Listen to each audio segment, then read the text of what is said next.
The Aston Martin DB9 is a bit of an enigma. Introduced in 2003, the Henrik Fisker Design 2+2 was rightly heralded as a triumph for the esoteric British sports car brand, boasting a solid, aluminum-intensive structure, a glorious, high-revving V12, and those drool-worthy looks.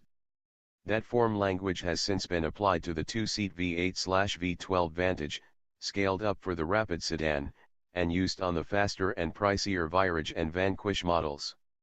Now, after a dozen years of subtle but constant refinement, the DB9 finally is approaching the end of its run, with its replacement, the DB11, arriving by the end of 2016. But Aston is not letting the DB9 go gentle into that good night.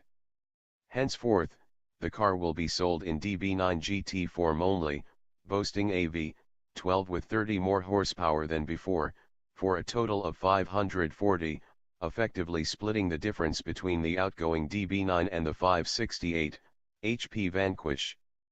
The result of this and a few interior refinements makes this perhaps the most charming and desirable DB9 yet. Here's looking at you.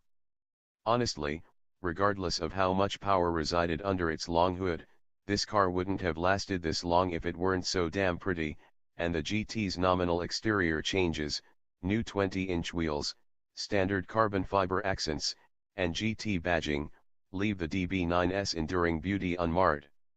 Last updated for 2013, the design is as lovely as ever, still able to elicit slack-jawed, pick-snapping reactions from fellow motorists and passers-by. Perhaps more than any car on sale today, the Aston Martin DB9 GT is ageless. The interior remains the same decadent and lovingly crafted although space-challenged environment it's always been, only now it has vastly improved dashboard switchgear courtesy of the Vanquish.